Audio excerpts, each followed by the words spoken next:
dream in my heart without a love of my own. Oh, how sad. How terribly sad. The words are beautiful though. Hold on. Wait a minute. Hold me back, Paddy. Hang on. Wait a minute. Let me... This is what we really need. A physician. Yes. There once was a beautiful... What's I loved in a shattering? Loved such a magical physician, quite the best looking doctor in the state. He looked after my physical condition and his bedside manner was great. When I gaze up and see him there above me, looking less like a doctor than a Turk, I was tempted to whisper, "Do you love me? Or do you really love your work?" He said, this is a good bit. He said, "My bronchial tubes were entrancing. My epiglottis filled him with glee. He said he loved my larynx and went wild about my pharynx. But he never said he loved me." It's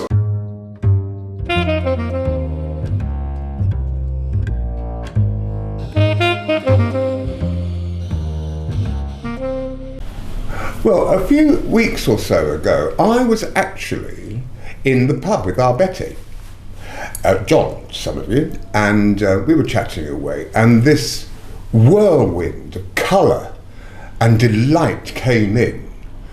And I went to John, I went, "Who is that?" And John said, "That's a lady friend of mine." And I thought to myself, "Lady friend, that's not like you." He said, "No, we met at Zumba."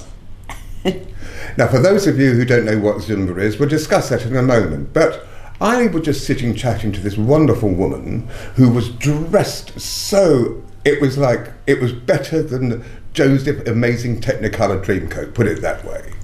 She's a colourful lady, she's a delight, she's very witty, funny, and she's got a bit of a history too, which we're going to go into. And her name is Geraldine Afifi. Hello, Geraldine. Hello. Thanks for having us here to your lovely flat. Not at all. Yeah, on a bit of a windy day, isn't it? It's appalling. I mean, it's absolutely pouring down. I wonder where our summer has gone. Well, they do say, haven't they, that the whole of this July has been the wettest on record. Yes, I believe. Yeah. I believe that. And you've just been out this morning, haven't you? And you came back in drizzle. I came back absolutely soaking wet, almost like you just coming here. I was a bit damp, wasn't I? Yes, but because the wind, we're right on the seafront here explain this building, because it's been around a little while. Yes, I think it was built in the 60s, and it has wonderful views. You can see as far as Rottingdean Windmill, and from the front of the flat, and down to Brighton Pier. Mm-hmm. Not forgetting Asda down in the marina. And David Lloyd, the sports centre. Yeah, and yes. Pizza Hut. And Pizza Hut, yes. And the casino. And the casino, yes. And that great big multi-story car park. Yes, yeah. Indeed. And the flats that were came about recently, I think about 3 or 4 years ago, I'm not sure exactly. My elder brother, when he was a QC, stopped them being built some 25 or 30 years ago, well before I came to Brighton. Well, the fact was they didn't want anything higher than the cliff. Yeah, I know. That's all gone out the window. The case. Yeah, that's gone all out the window I know, now, isn't it? I know. Because the cliff was just, as you go further down, it's just down here, and there was only one, and they weren't very tall, were they? Nothing went above the cliff, and that was it, because the people here and at Marine Gate, which is next just door, there, the lovely white would end up with no view at all. No, exactly. Yeah. And I believe they're going to build a swimming pool down here. Well, that is originally what Black Rock was, wasn't it? It was the Black Rock Rider. Yes, so I heard. Yeah. I heard it was lovely. And I thought that would be super for all the children who live in this area. Which is, You're almost in diving distance from here. I know. And of course, one of its favourite incumbents was the late Wilfred Pickles, Right. a wonderful comedian, actor, and, you know, television artist. Did a lot of television back in the day. Yeah. Right. And my mother said he had a lovely wife called Mabel. Mabel, and they lived. I don't know what she actually did, Mabel, but she was... Looked after because they lived in the penthouse. Oh, lovely. That's where they Yes. had theirs. Oh, great. You often go past it, and I look up and I go, oh, yes. Those were the days. You know, they're all, Yes. you know, like Embassy Court and all that. Of All course. these places are so of their time. Yes. Yeah. Yes, indeed. And this is in need of a bit of a repair at the moment, isn't it? Yes, it is. Yes, Yeah. we've got big lorries and tractor things outside and scaffolding going up and Well, it's like me, you see, I'm about the same age as this building, and I'm definitely in need of repair, aren't I? You don't have to agree, thank you. Right, let's get on to you now. Darling Geraldine, what a colourful cry. I said, oh, I've got to do a Marc and Chums, and you just said, all right then, and all that. And so we had to postpone it for a week because you were in Cowes. Yes, I was. Getting rained on. Getting rained. It was pouring with rain there itself. The wettest July. But my friend Margie took me to the yachting club, the yacht club, which was gorgeous, and there were lots of quaint little antique shops and actually a couple of charity shops which I enjoyed getting into. Mm-hmm. And it was really, it's a lovely, delightful place, but it was such a shame it was so especially this time of year when you think exactly, it's going when to you be... think it's going to be glorious, Yeah, glorious yeah. sunshine. And she took me clubbing one night, and I've never been clubbing, and that was really an experience. It was, the music was throbbing. You couldn't sit down anywhere though. That's why I don't go, because I would be right in the you know what, because Yes. I have to sit down with my Yes. my mobility and leg problems. Oh, dear. right. Yeah, Oh, so I'm so sorry. Oh, I don't. Well, no, Yeah. I get on with it. You know, got to be stoic Yes. about these things. Hello, Dom and I. Just get Yes. on with it. You know, people Yes. are sitting there. Oh, why not me? Why not me? Why me then? Why me? And you just say, get on with it. Take what you've got. I'm sure you agree. Yes. Enjoy what you've got, and for heaven's sake, don't throw it away. Exactly. You know, because No, we're only exactly. here. We've got to enjoy it whilst we've got it. Yeah, You know what I mean? Do you think, yeah, because I always sit there, because I wink, do you think I'm winking at her? I do. Yeah. Right, so you were born in Epsom. Yes, I was. I worked in Epsom Oh, fabulous. at Lapland UK, which was in Epsom, Was which it? is where I don't played remember. one of many Father Christmases, because Oh, you can't do wonderful. it.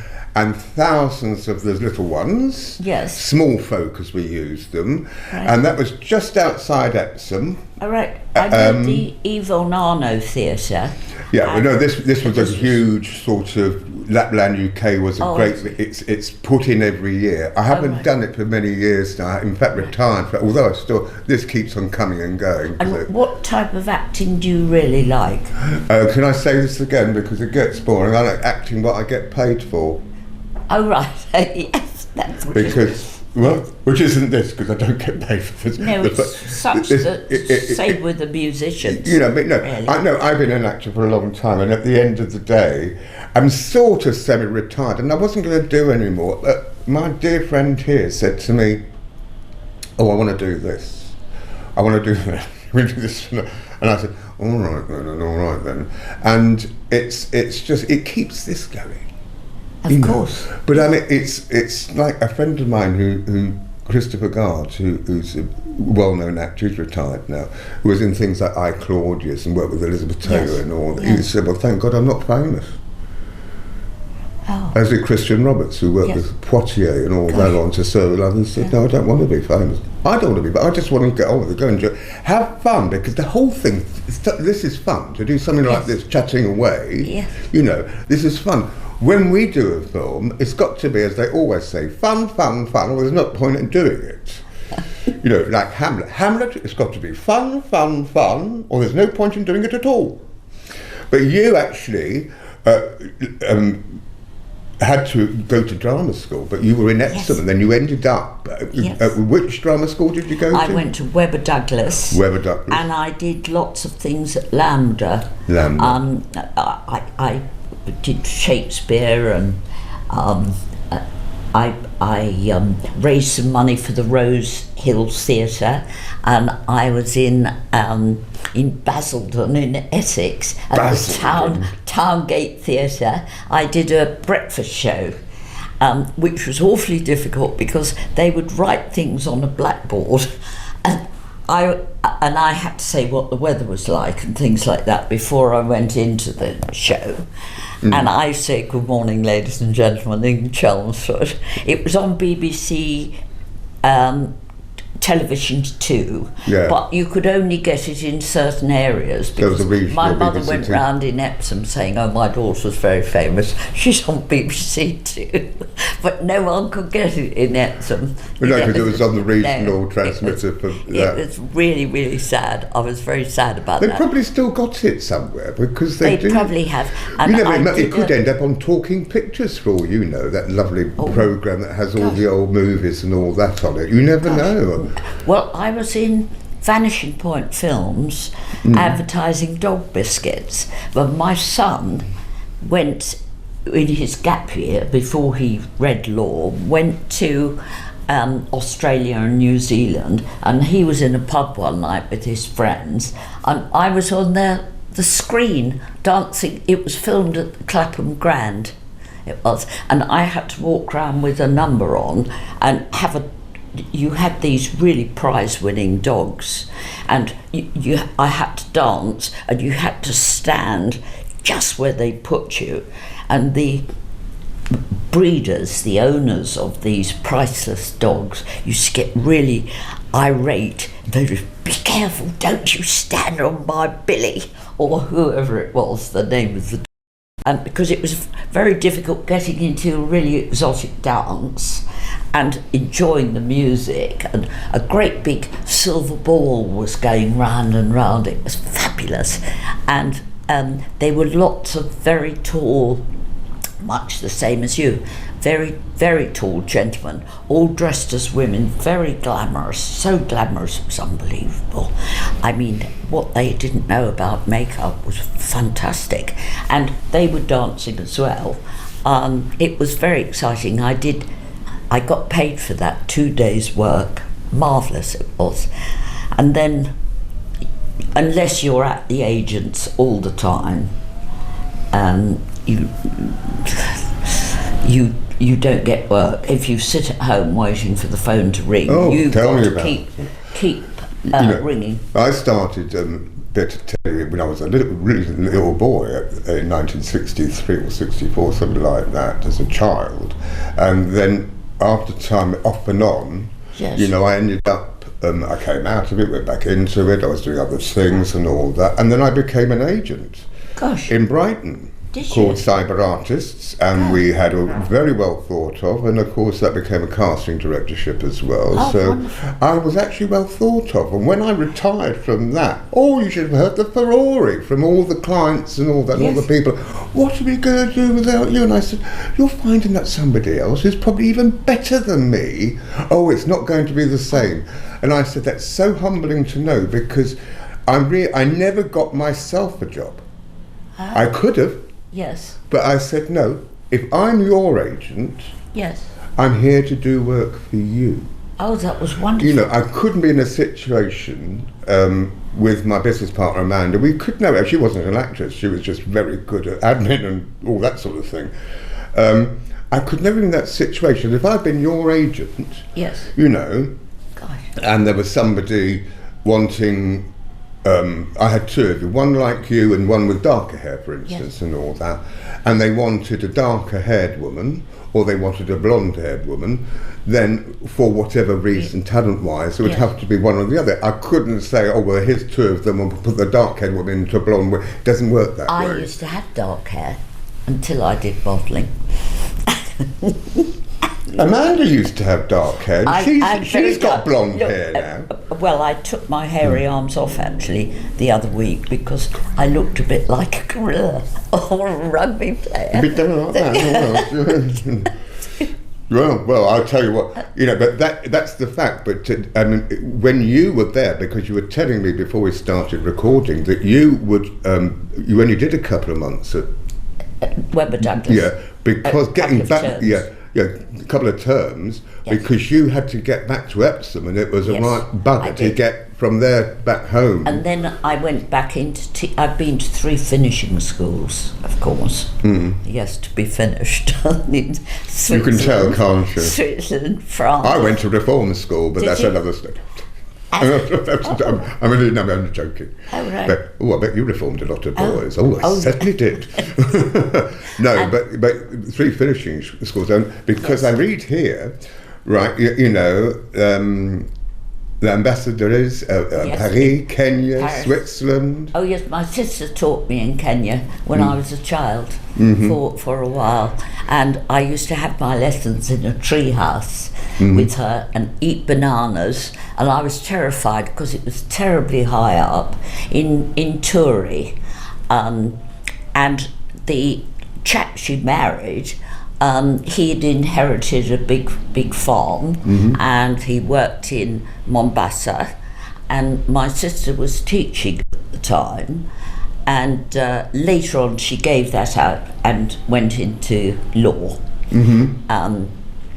So probably that's why I like so much leopard skin. I got a lovely pair of leopard skin shoes at the boot fair yesterday, brand new. I will show them to you, and they were £3. That's a bargain. Absolutely new. I've got them in the other room, and this is leopard skin. You see, I used to like the Maasai men, the warriors, jumping That's up and very down. Kenyan Maasai. And this is, I got this from in James Street, and it was bought or donated by some of the ladyboys of Bangkok. And I've got a leopard skin coat, and it was just too tight on the bust. So what I did, I found a woman that can sew beautifully, and I gave her an old pair of black leather trousers, believe it or not, and she cut them up and put 2 black leather bits in the coat. It comes in and goes out at the waist. I've got it in my wardrobe. I really, really like leopard skin. Well, I noticed there's a certain room in this room that's got a leopard skin, hasn't it? Yes, it has. Yes. And I did a show with my friend, didn't we, with Stephen Grant from Tight Fit, The Lion Sleeps Tonight. Oh, right. And I went in leopard skin. No. I have a leopard skin, not like Yeah. this, but a leopard skin thing. And I thought, and he's nearly blind, and I had to show him it, and I said, Yeah. look. He went, oh, thank you so much. He said, because the lion don't sleep in the jungle because they are plains animals. They're not. They're only on the plains, not in jungles. But we had a good. But I quite like leopard skin too. Yes, I think it's wonderful. And I'm actually going to get some new leopard skin sheets for my double bed, because although I've got the leopard skin duvet with black on one side and leopard skin on the other side, I feel I want leopard skin sheets. I've got cerise pink sheets at the moment. They match the wallpaper, and the wallpaper in my bedroom, it's called the Maldives wallpaper. I haven't been to the Maldives, and perhaps if I go there someday, I'll find a lovely man.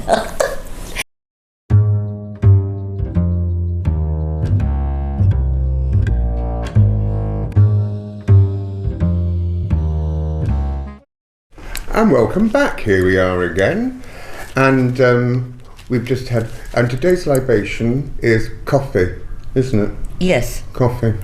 Yes. So I've just gone through Geraldine's fridge, and it's oat milk, which is okay. Well, this is a little segment, by the by.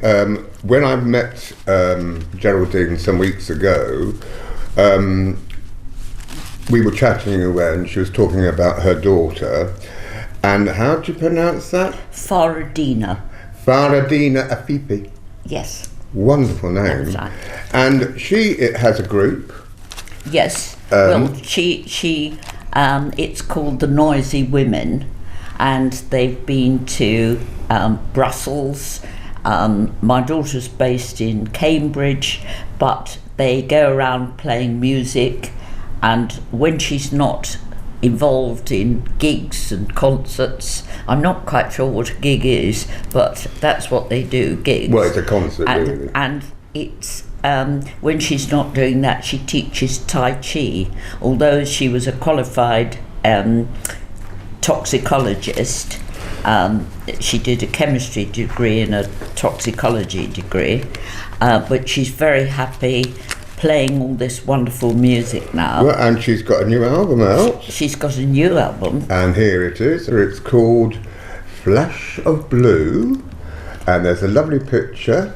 Yes, that's and there's kingfishers and all that, and it's all... And she's written the first song. Which is this one called Kingfisher. She's written that, and she's singing and playing that. She plays many instruments, mainly viola and violin, but she also plays cello and piano.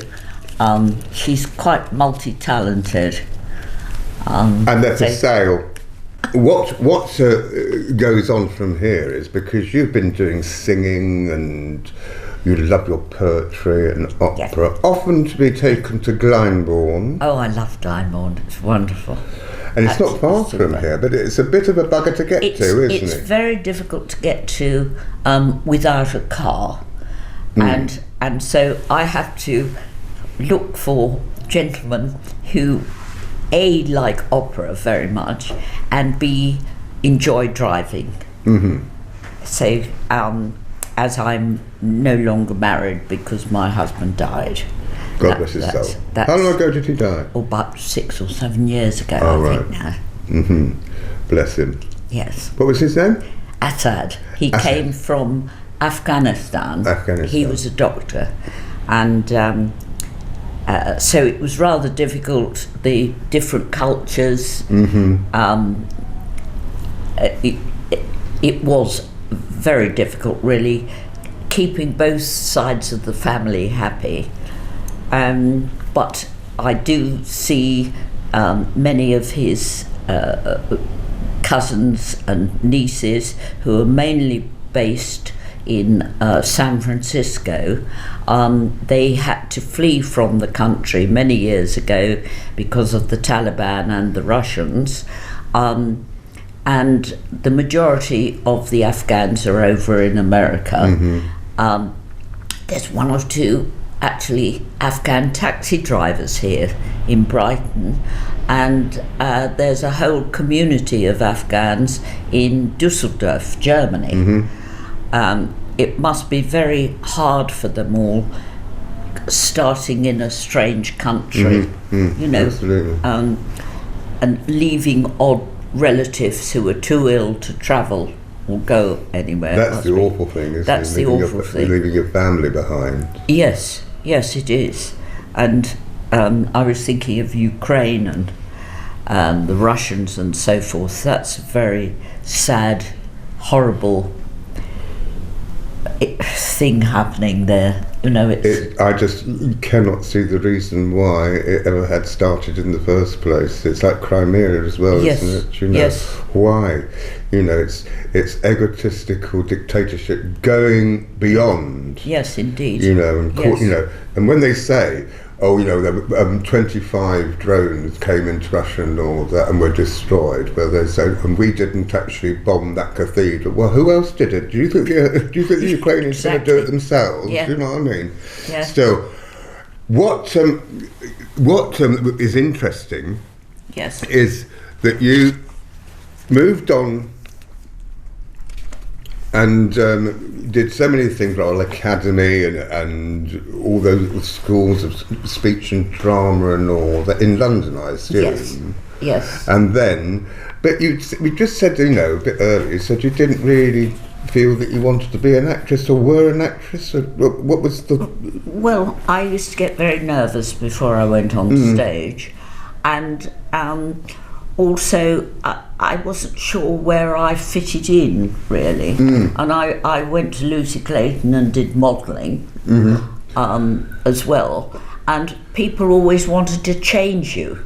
You know, I had long, very dark hair, and they wanted me even darker. And then I'd go for a casting, or I'd model fur coats, actually, Maxwell Croft furs. And you'd go for a casting or an audition somewhere, and they'd say, oh, you'll be lovely if you were, 10 feet tall or 4 Yeah. You were never quite what you had to fit in to what that person who was interviewing you, what they saw you as someone quite different from what you were. But I enjoyed many experiences. I even did a Vivienne Westwood fashion shoot. The picture's actually on the wall there for Tank magazine, when my hair was red. And the other Westwood photos are down there. And I was a model for 6 months at Bickley's, Bickler Coats and Suits. It's genius, it's Bickler. And people would come in, buyers would come in, and you had to sort of troll up and down in these coats, beautiful coats, some of them were. And then the different buyers, someone might order 2 coats, someone with a bigger shop might order 200 coats, but it was quite boring. And I had to make, as did the other models, cups of coffee and cups of tea for all the buyers, and it was quite, almost quite demeaning, really. Well, I saw a programme the other day which is presented by Joanna Lumley, who also was a model, and she did it for about 6 months, and she just said the same thing. Oh yeah, you were just there to put whatever they wanted on you, change whatever they needed about you, and you were there to make tea and coffee. Yes, exactly. So it was almost like being an apprentice in a barber's and actually sweeping up the hair. Yes, that's a good analogy. And I can understand it, because all this thing was, I want to be a model and all that. At the end of the day, it may sound wonderful. It sounds wonderful, but you've got to stand still for so long, and it's really quite boring. I did Horella Coats and Suits, and then I did shows at Phoenix and Dickens and Jones. That was more sort of underclothes, actually, and you had a little frilly skirt on, so it was, you didn't see suspenders or bare leg. It was you were like a ballerina almost, with a frilly skirt on. See, that's when my wink comes in. Yep. Lovely. Well, actually, back in the day, don't laugh, because looking at this edifice now, it's hard to believe, I know, but I actually did modelling in my 20s. Gosh. Because I was tall. Of course, you're lovely and tall, yes. And those were the days when it was curly hair and all that. The 80s was quite good fun, but at the end of the day, fashion-wise, it was a bit peculiar. And I even appeared, would you believe, on the front of Gay Times. No. Or Gay News, as it was then. I think I've got it at home somewhere. And people, and of course we're walking down Earls Court Road. Yes. Which was the main hub at that time, not so much Old Compton Street, but the main hub. That's when you started to get recognised. Right. And where were you in fact born? Which part of the country? I was born in Islington. Oh, right. But I was procreated in a bus stop in Maidstone. Yes. I was adopted into the Sinclair family, which is my real name and not my married name, because I couldn't have the married name being too long, as well as my equity name, because I kept Sinclair as my equity name. Oh, right. And because the other thing is, if you've got a peculiar name, they think that you're from whatever. Yes. Because you have a foreign name, haven't you? Yes, I've got a foreign name. And lots of people, when I had an equity card and everything, said, yes, but that's your stage name, isn't it? I went, well, no, it's my name.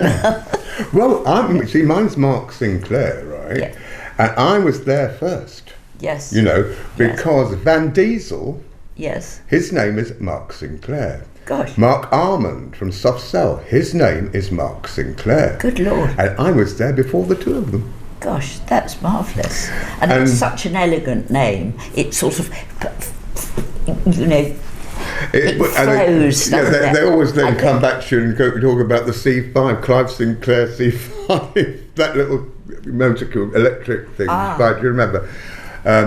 Who was a very distant cousin of my father's, I think, but at the end of the day, I like it. I always remember Roger Moore in The Persuaders playing Brett Sinclair. Oh, right. Oh, right. And I think, yes, it is quite a nice name, isn't it? You know. Yes. But when I was actually born, my blood mother's name was Wise. Oh, right. Madeline Patricia Wise. Oh. But I don't know who the father, because back in those days you didn't know who the father was. Gosh. And she was very young. But my name was Sears before I married. Yes. As in the department store. As in Sears Roebuck. And it wasn't really. No. So when you came out of Epsom, you lived in London, you've been all over Europe. Yes, I lived in Putney when I taught at the Hurlingham School in Putney, and which was lovely, just behind Putney High Street. And once I married, we moved around, you know, a couple of years in each hospital. The West Suffolk Hospital my husband worked at, and went to Scotland. I lived inAisley for a couple of years. I've been to Paisley. I had an Indian meal in Paisley. Paisley. When I was there, I'll just have a wee nan with that if you don't mind. Oh, he's a wee stud muffin, darling. He's a wee stud muffin. Yes, it's a wee stud muffin. You straight into your Mrs. Doubtfire there, aren't you? Oh, I love Mrs. Doubtfire. Well, there's a musical on now. Wonderful. There's a musical. In the West End. Robin Williams was fantastic. They were just about to do Mrs. Doubtfire 2 and he died. Oh, no. Well, he committed suicide, as we know. I know, and he was such a talented actor. So wonderful. Lots of problems, but, you know, when it came a very funny man. I mean, very, very funny. And how the brain. Yes. Brilliant. Brilliant. I always love that bit when he's in Mrs. Doubtfire and he's doing all the different voices and that woman sitting with a face like a smack bum. And said, so you think you're funny, Mr. Hillard? Oh, yes. Well, and he goes, well, I used to be. And I like the restaurant scene in Mrs. Doubtfire when he's when Pierce Brosnan swallowed that thing with pepper on it. With pepper and flies across the room. And Pierce Brosnan says something. I'm going to have crabs or something, and he says, "Oh, you've got crabs, do you?" You know, it's so funny. It's a lovely wee accent he did for it and all that. I love the bit because Harvey Fierstein was in it playing the brother, who was the original writer of Torch Song Trilogy. Oh, right. Who played the brother, you know the two makeup artists who do the makeup. Oh, I know. Well, the bigger guy, Harvey, yes. he actually wrote Torch Song Trilogy, which was a fabulous play, which I saw in San Francisco, and of course they turned it into a film with, what's his name? With Harvey Fierstein played himself, and also it had Matthew Broderick, who played the boyfriend in that. Oh, right. I like all those films. Right. I really do. Have you done any films? Yes, I have. But I was told by my agent I was going to have a part. And I went to Shepperton for The Borrowers, and they chose me because my hair was red at the time. And my agent was Bother Boots or so. He went, darling. I said, could you tell me how many lines? Because I like to learn my lines and do my best for anyone. And he went, darling, they'll give you 500 lines. Take one look at you, darling. You're great. You're going to be the star in The Borrowers, you see. So I go down to The Borrowers. Actually, I met Pierce Brosnan, who had quite a spotty face, and he was so rude. They put me in a yellow rubber dress, and I said, well, I said, where's a producer or a director? I haven't been given any lines. And they made my face white as a sheet, I was, and a sort of Scottish stole or Irish linen or something. It's all rough and everything. And I had this great big rubber dress on, yellow. I've got some pictures somewhere. God, the humiliation. And I was walking along, I wanted to go to the lavatory. And I saw, your rubber dress? In the rubber dress. And I saw this man, I didn't know it was Piers Brosnan. He just looked like a spotted git to me. And I said, excuse me, could you tell me where the lavatories are? And he said, extras, go over there, you can't use this one or something. I said, I'm not an extra, how dare you say that? I was furious, went in the lavatory that I was allowed to go in and got stuck with this big dress that was going backwards and forwards. It took me hours to come out. And they got really, really cross with me, the makeup people, because when the cameras came on, I'd have a secret lipstick and a bit of eyeshadow and things, and I'd be, putting roses on my cheeks because they made you look like a ghost. Etiolated face. Oh, it was awful. And it was terrible. And I was so upset that I'd been told I would get a part, and I felt I'd been taken advantage of.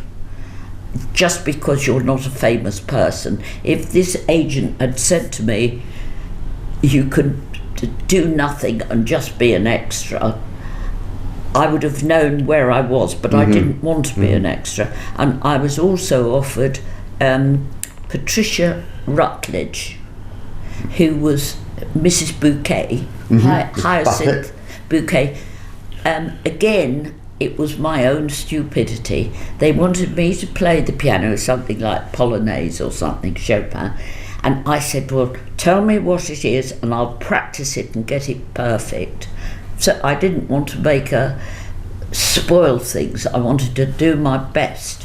And they said, oh, no, you can make as many mistakes as you want. And they were going to put me in a bodysuit to make me a bit plumper. So you didn't see my face, and I had to play the piano, make loads of mistakes, and be fat with it.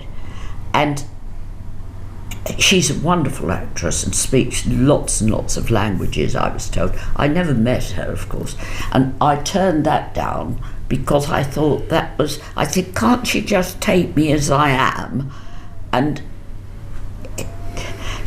but they didn't want me like that. I said, I want to do my best. And that was stupid because I might have met someone and I think I met Dawn French at the City Lit in London, and I was having a break. I was doing some jazz class and then an opera class there for about a term. And a few months later, she was very plump and really lovely and had a lovely smiley face. And she was sitting with a group of people. They were doing a sewing class or something. And a few months later, my daughter was watching The Vicar of Dibley with me on the television, and she called herself Geraldine. And my daughter said, God, she's got all your mannerisms. When I was talking, I evidently have some mannerisms. And my daughter said, that's you, Mother. She's acting you. And I don't know whether it's true or not. I don't know, because I never met her. And I always wanted to meet her because I thought she was such a nice person. When I came away, I thought, I know that woman. I've seen her on the television, but I couldn't quite think who it was at the time of meeting her. They asked me to come and join their circle and have a coffee. This lady had other friends round, and they made me feel very welcome and asked me lots of questions. What was I doing at the City Lit? And I said, well, I'm very keen on opera and things like that. And whenever I've seen the Vicar of Dibley, it is very like me, the way she acts in that. She's a very talented person. Very talented. So unfortunately, the Vicar of Dibley, of course, a lot of the cast now are no longer with us. I mean, there's only about 2 of them that are still alive. Oh dear, what a shame.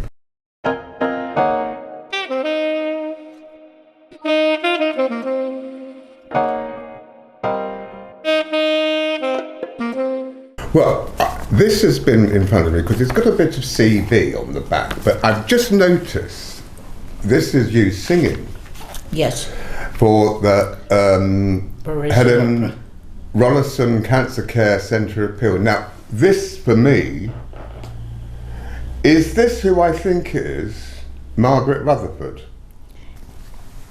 Not the actress Margaret Rutherford. I was going to say This is- my favourite British actress is there, but this is when did you do this? Because it that says was QC, years and ago. Yes. she certainly wasn't Queen's Counsel. She was a dame. Yes. She But I was just saying that. Oh, Margaret Rutherford, heavens to me!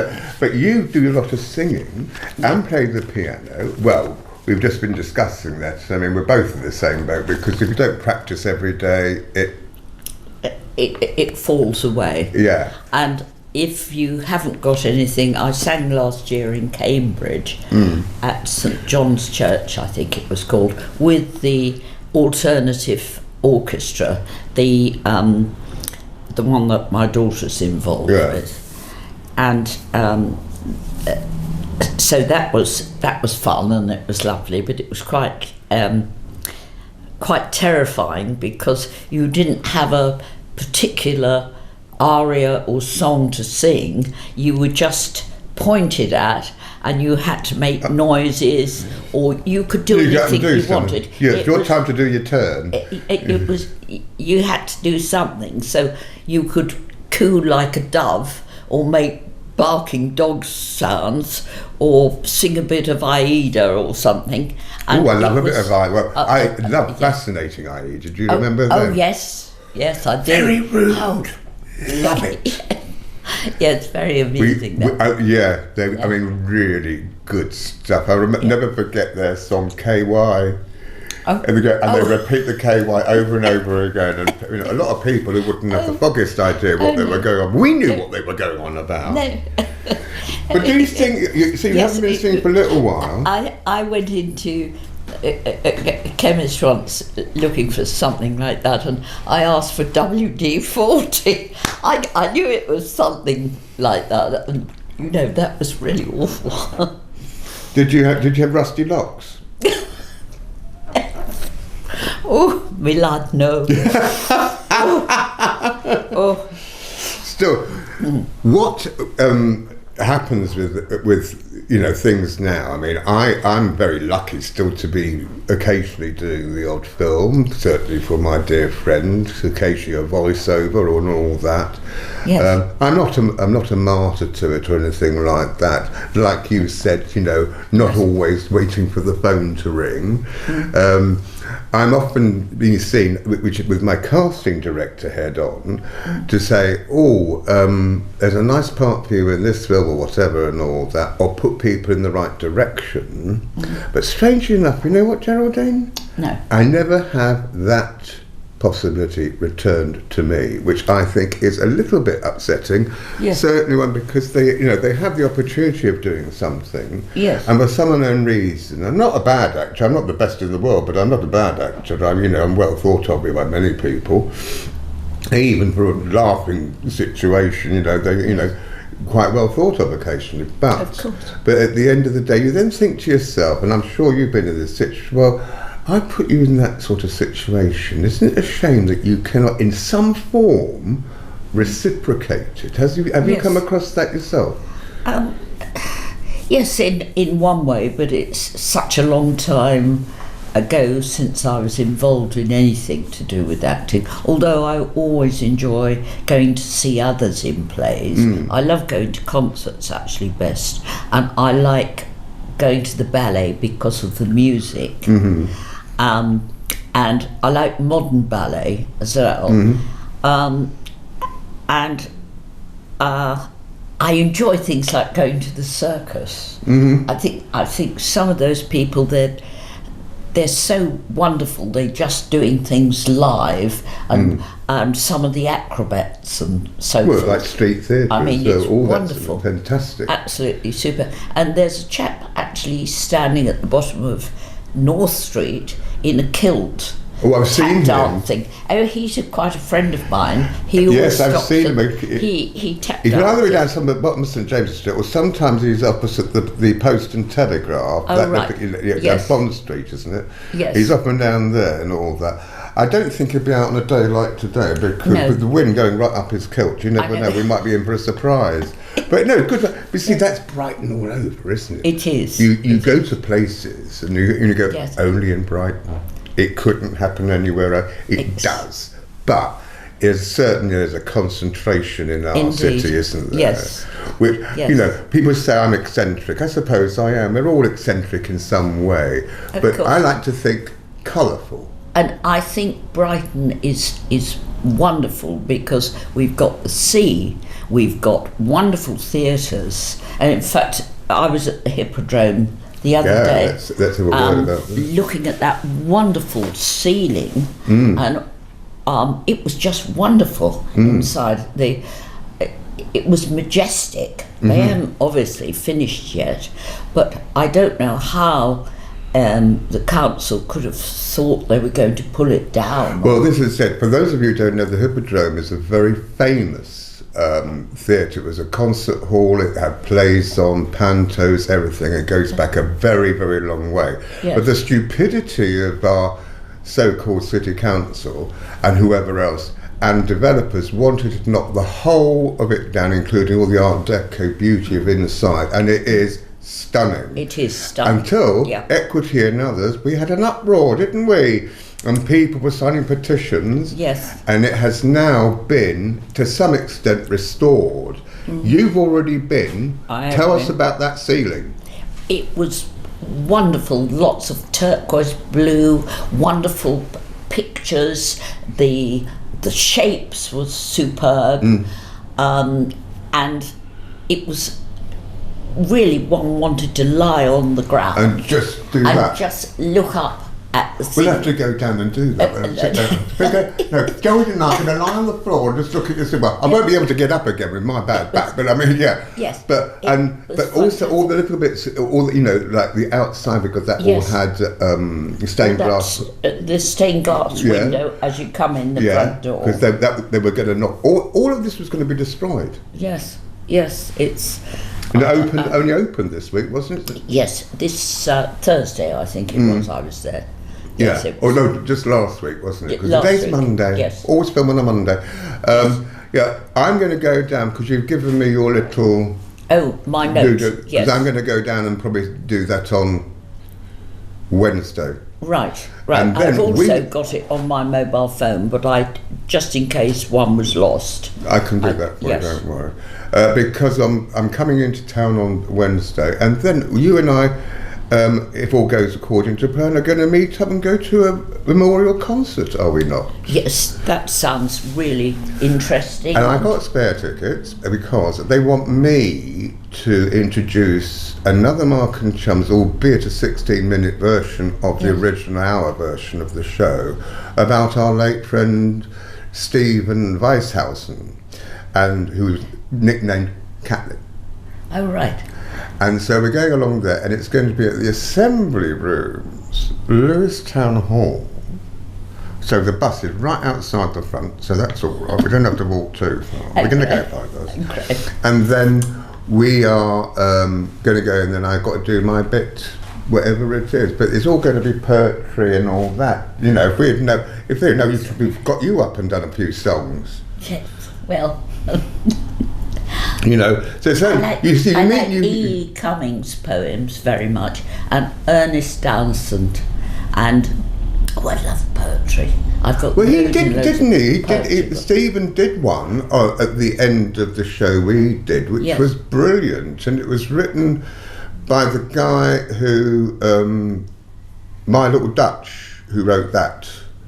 Particularly, I can't remember his name, but he did 3 stanzas or 4 stanzas of it, brilliantly, eloquently said. And we were going to do a second show with him, and unfortunately, In January he became ill, and he said, "Oh, we'll have to leave it till I get better, Mark." Delightful, funny, witty man.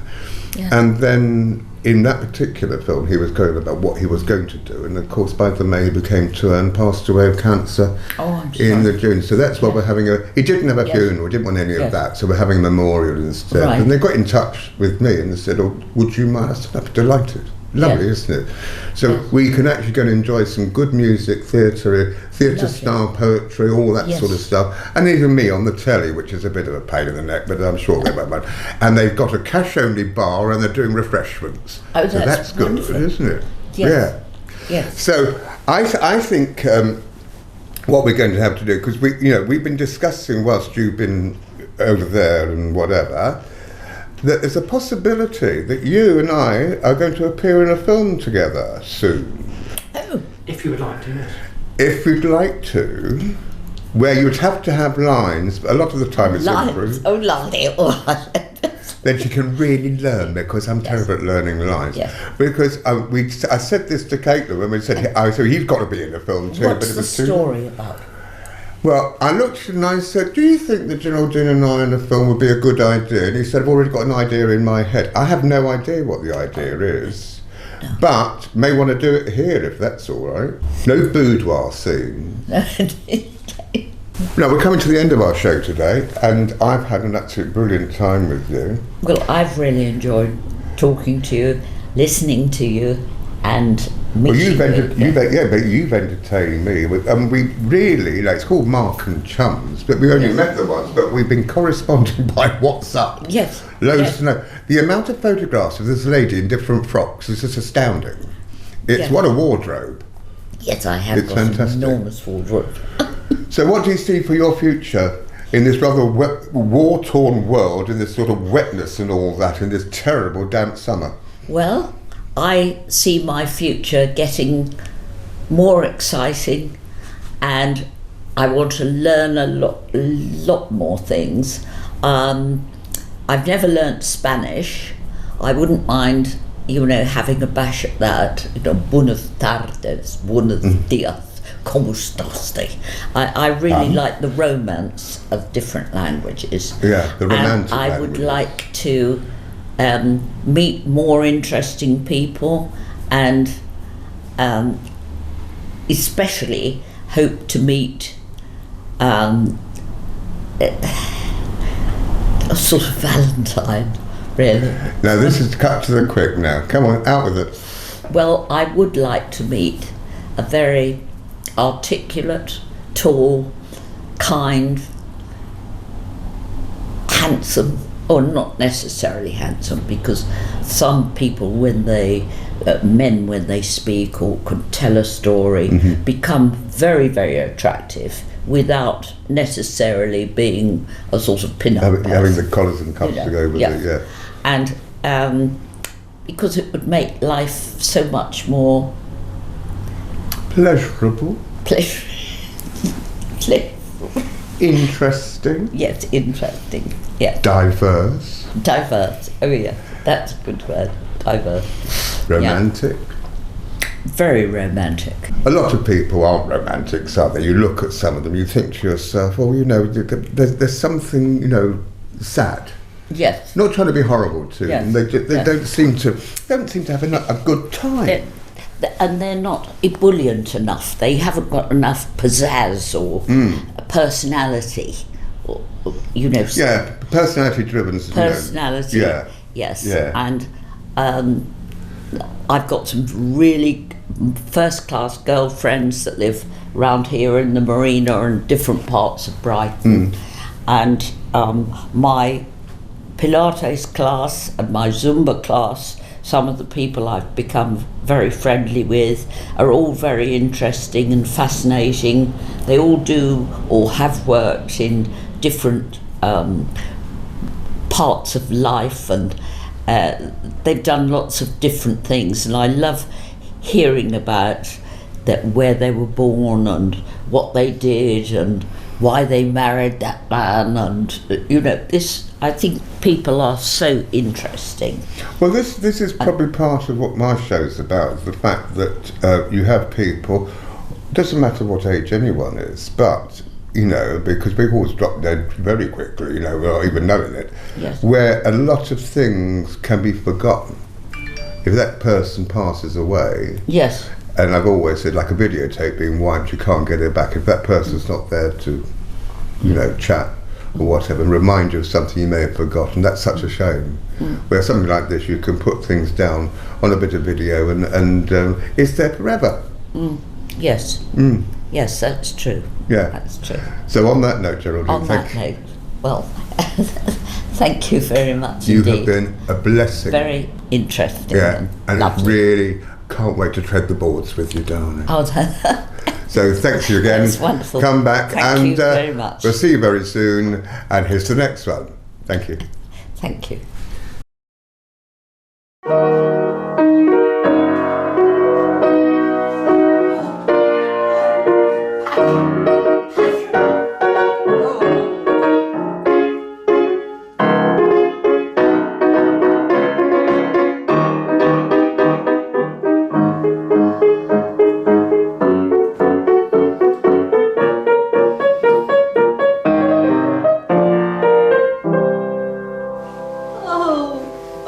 Doesn't it make you sick?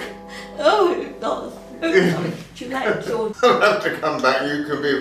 We could probably put it in. Oh, what is this life is full of care? We have no time to stand and stare. No time to stand beneath the boughs and stare as long as sheep or cows.